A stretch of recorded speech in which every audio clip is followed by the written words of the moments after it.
You've decided you're ready to become a parent, and suddenly you're overwhelmed with people who feel they have the right to inform you on the correct way to conceive, give birth, what fears you should have, and the proper way to parent. How do you filter through the opinions? How do you know what's trustworthy information and what's a myth or just plain outdated? Welcome to the Birth Ease podcast. Join your host Michelle Smith and her guests as they cut through the noise and fear by sharing valuable tips, tools, and proven methods that help you connect with your own inner wisdom as you navigate the sacred journey that is pregnancy, birth, and parenthood in a more relaxed and confident manner. This podcast does not constitute, nor is it intended, as medical advice. Hello, Birth Ease families. Welcome to your reprieve from the noise and the stress that can often accompany pregnancy, birth, and parenthood. I'm your host, Michelle Smith. In today's episode, I'm so excited and grateful to have back with me once again, Kathy Bradley. Kathy has been a leader in the maternal health field for 30 years. She is an internationally Board Certified Lactation Consultant, and we will be having a conversation about the ways to reduce fear and stress surrounding the breastfeeding experience. Welcome, Kathy. I'm so excited and grateful to have you here with me today. I love to be on these podcasts with you. I just love time with you. We think in the same vein and we enjoy moms, babies, and birth. So it's a good gathering. Yes. Thank you. It is. I'd like to discuss some of the ways that families can prevent or mitigate some of the stress and fear that surrounds breastfeeding. Sometimes that can start even before a mom has given birth to her baby. And those first couple weeks are hard, as you well know, for many moms, not all moms, but it's that adjustment period and that learning period. Could you please, I know it's a big topic, but just dive in and share some of those ways to reduce the stress. Okay, I've got my deep gear on today. I would have to say, and yes, as a lactation consultant, I've been working with moms and babies. I think we're at upwards of 30 years now, which just totally blows my mind. But I do get the mamas and the families. That mom's major concern isn't really about birth, it's about breastfeeding, and that always surprises me. And I have to say, first and foremost, what creates, I believe, the anxiety is the pressure that we put on ourselves, the unknown. We're in a culture now, of course, we're very social. Obviously, most people listening to this recording are going to be probably on their handheld device for the most part. And we're in a society, in a time of culture where women don't trust their abilities. Yes. When I taught at Winnie Palmer, which is the second largest volume hospital in the United States, at an average of 48 babies being delivered a day, and I taught the breastfeeding classes there, my openers, if you will, as we got into the classes, I would say, isn't it interesting that you've paid money to come listen and learn about something that is so innately human to feed your babies? If we look, people, you might have had sex education in junior high school and you learned about the birds and the bees and how babies happen. But the actual making of a baby, most people don't go to class for that. It's just organically happened between you and your partner.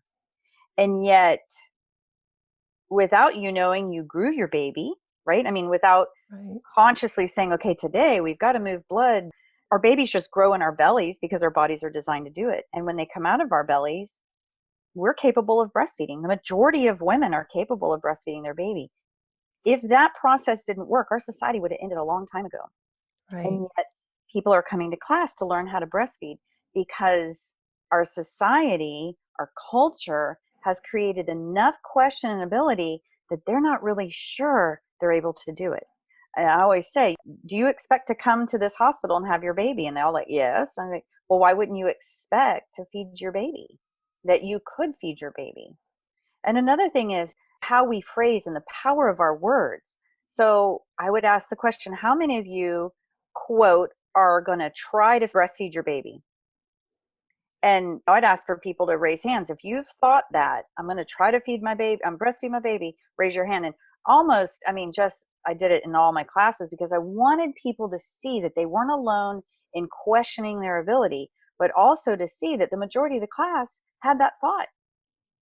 And really and truly, if we lived in a culture where everybody breastfed and everybody just did, we wouldn't even question our abilities. So answering your question of the stress and all that, I have to take a step back to the root of where I think a lot of this comes from. Now, yes, are babies fed frequently? Yeah, and babies can have to eat every hour, hour and a half, up to every 2 to 3 hours as newborns. Is that taxing on a family? Yes. We live in a culture where everything is don't put your baby in bed, don't sleep with your baby. If we look at how moms and babies function for hundreds of years, there weren't cribs. Babies slept with mom. I know that's a controversial subject, but what I'm trying to point out to the listeners is that in essence, our culture has created an division from our babies and division from us really believing in our body's ability. So once again, I'm going to go back to the brain, back to our thinking processes, back to what our belief systems are, even about feeding babies. The step one of beginning to look at why is it considered stressful and why is it for some it is and for some it's not. And I'm just talking overall. I mean, obviously there's difference if there's truly feeding issues, if we have nipple soreness, cracked and bleeding, tongue ties, mom having a hard time producing milk. Those are true structural things that we need to address. I don't think we have enough modeling Oh in yeah, absolutely. regards, yeah, in regards to Hmm. breastfeeding. We don't. Also, back to your point, we are mammals and we're nesting mammals. And most mammals, when they have given birth, they're nesting with their babies. Their babies are right there with them continuously.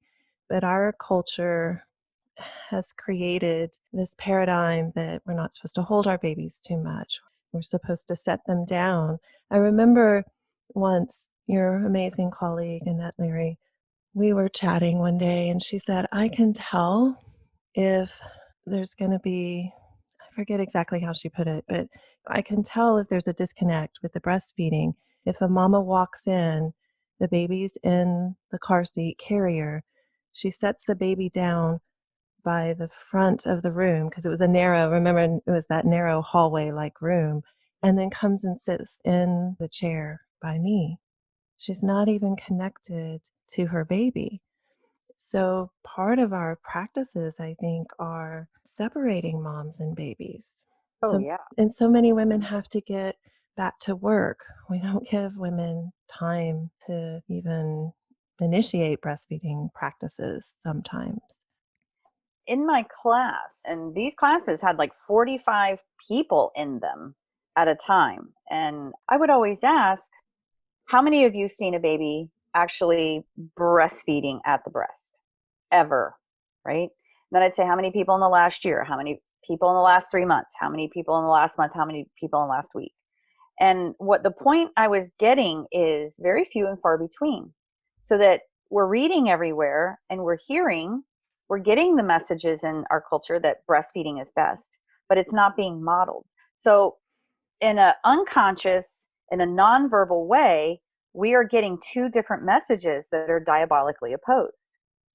So if we went back 100, 200 years, where our communities lie, we breastfed our babies just like all mammalian species suckle their young. That is what they do. And I love the pictures that go back into like the 1800s and the Yes. early 1900s, and you see all kinds of cultures around the world, babies at the breast, and it's not a big deal. Right. And then all of a sudden, we've come into the 1950s, the 1960s, 1970s. All of a sudden, we have this creation of alternative breast milk known as formulas. And all of a sudden, we see this huge decline in the breastfeeding rates. And I think part of what that is, I don't know if you really want to go into this podcast, I can address like how and why we came from where we are from that time era. But women just really don't believe they have the ability. They don't trust their bodies that they have the ability to breastfeed. And then secondary to that, if they do run into problems, where are they going to get evidence-based, non-judgmental support? Right. And there are times when I have to have that discussion with the mama that formula is what we need to give this baby right now until we can get milk supply up, get an alternative milk supply, and do something. And people are always very surprised about that they think all lactation consultants are against formula. And it's like, no, baby needs nutrition. We need to be realistic about what we're dealing with Right, I agree. Sometimes women do have difficulties breastfeeding, and having a very skilled lactation consultant can make all the difference. And we I feel like we get very polarized sometimes. In the 50s, breastfeeding was looked down upon as inferior to the science of formula. And it sounds so terrible, but this was the thinking that only poor people, only poor people breastfeed their baby. And how quickly all of that changed here. Hmm. how we breastfeed within a couple generations. Hmm. I remember going up to St. Augustine and going to the Our Lady of La Leche. I'd never been, and seeing that statue of Mother Mary breastfeeding baby Jesus from the 1600s. What happened that we have so much shame Hmm. that we are no longer able to breastfeed our babies in public? And I think that's part of the problem too, is there's too much shame, too much fear, too many family members that have never breastfed telling women that they're going to starve their Starve the baby. baby. Yeah, Yes, that's a big one, isn't it? it is, it is. Yep. And my mom was a nursing professor, and she was a nurse and did mother baby and did her dissertation on breastfeeding, actually. And she was so funny because she would always say, if God wanted you to know how many ounces of milk were coming out of your breast, he would have put a gauge on there so that you could read Absolutely. it. Hmm. But instead, he wants you to follow the cues of your baby, Hmm. connect with your baby, and look for Right. those cues that your baby is well fed. Right. What's interesting is the specialty practice of pediatricians, right? So we go back the late 1800s, early 1900s when physicians started becoming more prevalent. We began to see more specialty pediatrics, all the different areas of medicine instead of just old doc down at the office that treated what we would know today as family practice physician. What a lot of people don't realize is pediatrics, where it all came out of is when babies were having issues and their mamas, on rare occasion, cannot produce adequate amounts of milk, the doctors would start creating, quote, formulas and specialize in what the baby needs. Like my mom tells stories, my mom's late 70s, she tells that when her sister was born and her mother passed away, she had to use Karo syrup, carnation milk. I mean, I Yes. guess they couldn't afford the formula as we know it today. And so they created something, right? So there were doctors that specialized in nutrition for infants. And that is where the pediatrician actually came out of. That's how they became their own specialty, is specializing in the nutrition of infants. That's interesting. It is very interesting. And where formulas, how it came about is during the wars, the men went off to war. And so the women had to go into the factories. And so they had a baby that was suckling at the breast, who was going to feed that baby. And then there were also at the same time, there were doctors doing research on asthmas in children and such. And they would take these babies out to the ocean for the day, out into the sea, the saltwater air, to see if they got better breathing treatments. And so they needed to be able to feed these babies. So kind of all around that same time is Mm. where the quote formulation of formulas or infant nutrition started coming around. And it is historically known that when things like that come about, it's the wealthier that can afford it. Let's face it, if somebody has a Mercedes or a high end car, those of us that are driving a lesser car, majority of the population is always going to strive to drive that higher car. It's just kind of innate human thing we do. We want bigger, better. And so that's also what happened with women thought that it was you had to have money to feed your baby. And so you bought formula. So then we began to see the decline. But thank goodness we're really rebounding and coming back around way more than we were in the 80s and the 90s with breastfeeding. And that's exciting to see Yeah. more mamas feeding their baby. Yeah, it really is. When I had my daughter, she's 33, I remember my OB looking at me, and My daughter, she was only 6 weeks old, and he said, "You're still breastfeeding that baby. Why aren't you supplementing her yet? Why are you still breastfeeding?" And Mhm. I went on to feed her for a year, which back in the 80s was a long Wow. time to breastfeed. Yeah. And it Closet was, nurser. yeah, it was just looked down upon. And Mhm. I remember the best thing that happened is we went to the Lake Eola Art Festival, and my little one was crying, and my cousin looked at me and she said, "See that tree over there? You go sit down under that tree and you go feed your baby, and you don't worry about what anybody in this park thinks. You go feed your child." And that was the greatest gift because I just sat down and fed my baby. And now, and I understand people want modesty, but now we have to have all these cover ups. And even there was it just tickles me so much at the La Leche shrine. They had a poster of Madonnas for each state in the United States. And for Florida, they had Our Lady of La Leche, but they put a cover up on her. What? The Oh, statue wow. shows her boob, but we cannot possibly show her breast. Years ago, a magazine from Germany showed a mother breastfeeding on the cover. Wow. And I Mhm. was shocked because you didn't see it. You couldn't show breastfeeding on our covers of our magazines or even in the magazine. So what does that do to our psyche? It adds to that shame. Right. It Mhm. adds to that expectation that the baby's going to be bottle fed. And I just feel like there's too much fear and shame surrounding breastfeeding. It's getting so much better, but it's still there. Yeah. And even culturally, right? So we still, the mamas that are having babies today, I always talk to them if I get them prenatally is to find out from their partner, were they breastfed? The mama who's going to give birth, was she breastfed? What is the belief in the immediate family? Because Right. that has a lot of power into how or if they will be supported if there are challenges that come along. You run into a problem and you're worried. And I will tell you, time and time again, study after study, the number one reason women give up breastfeeding is they do not believe they have enough milk for their baby. So Wow. ever I teach, ever I work with anybody, I'm always wanting to teach them tools so that they know how to tell their baby's getting enough milk. And for your listening purposes to your audience, it is the diaper output. If we have input, we're going to get output. Okay.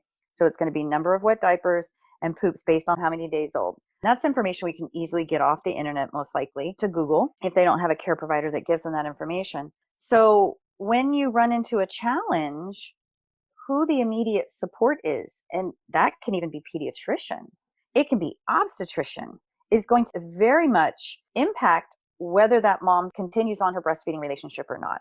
So the social constructs of what and how we are in our family pods, if you will, can make or break the breastfeeding relationship.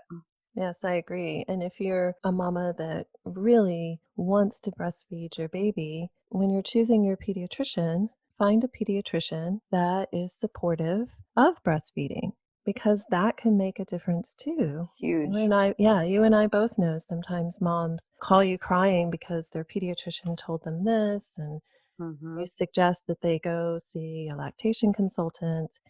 And it just brings so much relief because pediatricians, some of them don't have as much knowledge, I guess I Oh, want to say. absolutely. When you look at resident programs with pediatricians, a lot of them have 4 hours on lactation.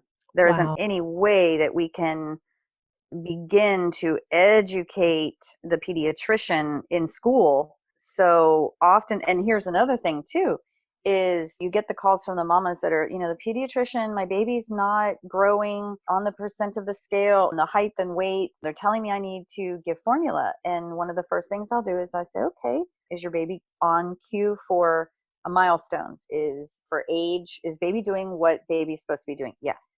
Does baby have the diaper output? Yes. Okay. Then I'll send them, go back to the pediatrician's office, call, and ask them to tell you who is the manufacturer of that plotting graph. We know that breastfed babies grow and have different growth patterns than formula fed babies. And so often formula companies are providing these things free of charge to pediatric offices, which I understand. You're trying to keep your costs down. So, hey, if I can get stuff free, then I get it. I get it from a practice management place. But what that simple act of using that growth chart is set for formula fed babies is very different than the breastfed baby. So the CDC, the Centers for Disease Control, puts out in the World Health Organization, you can get charts that plot a breastfed baby. So something as simple as that most people wouldn't know, you can go from a mom feeling like she's absolutely starving her baby and the worst horrible mom to, oh my gosh, everything's fine. And it was merely just a simple graph could make that much difference. I just literally yesterday was calculating. I have a mom, the 3.5-month-old, and she texted me and said, doctor's saying this. And I said, tell me the birth weight, tell me what his current weight was, how many days old. And I basically started the calculation and came back and said, your baby's gaining over the minimum of what is required from breastfeeding. And she's like, oh, wonderful. Thank God you just put my mind at ease. So it really is important that when you reach out for lactation information, that you hopefully have access to somebody that really knows what they're doing and has a lot of experience. It makes the difference. It really does. And when mamas are encountering problems, to have a skilled lactation consultant to go to, it can make all the difference, because sometimes we do have issues like inverted nipples or thrush, which is a yeast infection on your nipples, which is horrible. Speaking from experience, if it hadn't been my fourth baby, I would have, as I suffered, my whole audience will know now that I had inverted nipples, right? But it was really difficult with my first and my second. And I had to really work to pull that nipple out to get her to nurse both my first two babies, especially. And, we worked through it and we did it. And I wish I would have had a lactation consultant. It would have made all the difference, I think. And they have better tools and tips nowadays. But getting thrush, which is awful, I wouldn't wish it on my worst enemy. I thought, oh my gosh, if this was not my fourth child and I did not have years and years of experience breastfeeding, I would quit. I understand why women get so overwhelmed and quit, but then finding help makes such a difference. Such a Yes. difference. And there's a lot of what I call breast practices, kind of along the lines of best practices. And we know scientifically what keeps milk production up. There's a lot of information, but sometimes we need to deviate from that and we need to do what I call a mental health day. And sometimes I meet with moms, do a consult, and I see what the issue is going on.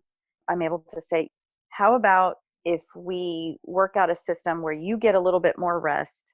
We're going to do some pumping, we're going to do this, or whatever it is. And if we give her a mental health day to come back. Sometimes we know that reducing how often a baby gets a synthetic bottle nipple is going to be better for that baby. But I take a position, if I have a mom that is absolutely stressed out, exhausted, nipples are cracked and bleeding, and she's in a position where if something doesn't intervene, we're just going to go straight to bottle feeding, and that might be formula. Let's just say that that's what we're going to do. This mom's contemplating. I'd rather see that baby get whatever she can pump, and if we need to supplement with formula for 24 hours or 48 hours, and give her a reprieve and get things turned around where she can take a deep breath and go, okay, I think I've got this. This is a plan that can work. But sometimes we have to work with mourning the loss of what we thought that breastfeeding relationship was going to look like. Yes. And a good supportive professional can help her work through those things, because life isn't all rainbows and unicorns. And oftentimes I've had moms that have had beautiful births, non-medicated, and they're saying breastfeeding is more painful than a non-medicated delivery. And we need to step away and not go, yeah, but baby at breast needs, we need to listen to that and really honor what she's saying. Say, you know what, I hear you. Let's work out a plan. What works for you? What do you think is possible for you over the next 2 to 3 days? Come up with a realistic, livable plan that's going to work for that family unit. Right. And So It gets back to that shame too, don't you think? Oh, absolutely. Because then Hmm. moms feel shame of, I said I was going to breastfeed my baby and I couldn't do it, and or I only breastfed for 6 weeks instead Hmm. of I managed to breastfeed my baby for 6 weeks. And perhaps that's one of those moms. I heard the statistic from a lactation consultant recently that some women have to go back to work 2 weeks postpartum because Oh, of yes. finances. Yep. That really undermines the breastfeeding relationship, especially if they have an employer that doesn't understand that she needs to pump. And we need to be kind to ourselves as mothers. We I need to be think, kind to one another in general. yes, I have to tell you, some of these mom groups I'm on, the mom shaming is just, I horrendous. sometimes have to get myself out of the groups because it's just, I'm thinking, what have we come to as humans treating other humans? And the amazing thing is the research shows us a baby that goes to breast at delivery and gets one feed of mom's colostrum, never goes back to the breast again, and has formula from that point off. Medically, healthy wise, that baby will outperform the baby that never got any of mom's milk at all and went straight to formula. Wow. So, one time at the breast can be amazing for that being. Now, here's the other side of that. I'm adopted. I never had my mom try to breastfeed because I was at birth taken away. So we also don't want to shame, right? We want to be careful we're not shaming those mamas that adopt a baby or are in a situation or maybe have had past life traumas, abuses that just do not allow for that baby to come to breast at all. Right. Or You I had know? a mama that had breast cancer Mhm. and had to have her breasts removed. Yeah. Mhm. And it was difficult for her because oh, are you going to breastfeed? Are you going to breastfeed? And she didn't want to get into with perfect strangers. No, I can't breastfeed. Yep. Mhm. So I think that does add to the stress. All of these cultural Mhm. expectations of, oh, you're starving your baby, or you didn't breastfeed? How come you didn't breastfeed? We just need to be kind Mhm. and listen and be supportive. If your story can help someone and they're asking for help, share it. But if they're not, please don't. Please don't. Exactly. Please Mhm. don't tell them. Oh, there's too much. Well, I mean, that's kind of the whole point of my podcast is there's too many stories, too much shaming, too many you should do this and you should do that and this is right and so much polarized opinions out there. It's overwhelming sometimes. Yes. And so once again, we go back to what is trusting your gut instinct. What is working well for you? What do you think is going to work for your family unit? The dynamics. Who's going back to work? Who's available? Is it baby number four? Is it, there's so many dynamics that can be present. Your emblem is B, the word Mhm. BE. And I'm in a season of my life where I'm really looking at how, what, why I do what I do. And the statement is, I'm not a human doing, I'm a human being. Yes. Yeah. And as mothers, I mean, I can tell you I'm a mother of five. When I brought my first child home a week later, I'm thinking I need to be in there scrubbing the bathrooms and doing all of that. And I had endured a forceps delivery, almost had a C-section, but avoided that. So I had a lot of lower recovering to do. And I look back now and I think nobody put that expectation on me but myself. Nobody was asking or telling me, get in there and clean the bathroom. I did that Right. to myself. Why? Because for me, if I produced, if I did this, if I did that, then I was acceptable. And I think that's where I go back to, like when you asked me in the beginning of this podcast, is what causes, where are we? And it's the stress, it's the expectation. So I'm looking at this beautiful logo that you have that says be. If we could just be, Yeah. and just be in acceptance that, you know what, I'm going to trust, I'm going to do what I need to do. Formula isn't going to kill my child. So if I have to use some of that, it's okay. If I'm able to exclusively breastfeed, it's okay. If we can learn to love ourselves where we are, that produces more love and peace and joy than anything else. if we're okay about the decisions that we need to make for ourselves.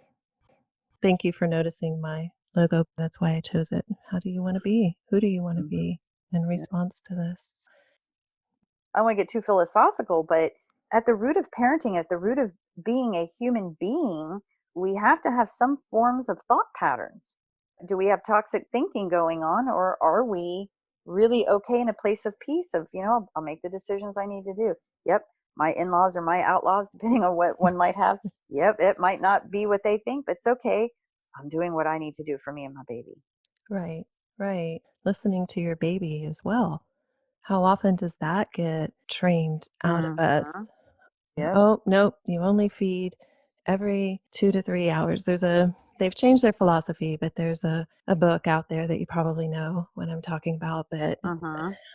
initially it caused a lot of problems because they were like, "Nope, you only feed every 4 hours." Well, if Mm-hmm. you're breastfeeding, babies need to feed more Frequently. frequently, and Mm-hmm. we need to create that relationship to listen to our child. Our child will lead us. We as an adult, right? We would be really super offended if we had dinner and we decided to run down to Target, and on the way by, we just had that hankering for that Frosty from Wendy's, right? And we go to the drive-through and says, "Hey, can I take your order?" And they say, "Yes, I'd like a medium-sized Frosty, please." And they'd say, "Oh, I'm sorry, Miss Smith. You're not scheduled to eat for another 2 hours. You ate dinner 2 hours ago. Please come back in 2 hours. We'd like to see you then. Thank you." I mean, we would be mortified as adults if that Yes, happened. But you're yet so that's what we right. do to babies. Babies' Right. metabolism, I think I tell women, when you're pregnant, were there not days that you felt like you ate, and there were days where you could go a lot longer without eating? A baby is no different. Their metabolism speeding up, slowing down. It's moving the digestive tract. And for us to think that we're going to schedule and put this baby on this amount every time is actually doing the mother baby diet a very much a disservice. Too, when I teach, I would tell people, you've got homework for the next day. I want you to get a note app or a piece of paper, and every time you put something to your mouth, I want you to do a hash mark. So, you'd go 1, 2, 3, 4, and then cross through hash mark. You know what I'm talking about? And Mhm. so I said, I want you to count. If you get a cup of coffee in the morning, that's one hash mark. If you go to work and you get another cup of coffee, there's one. If you go to the water cooler and get a drink, there's a hash mark. If you reach over and get a handful of nuts, there's a hash mark.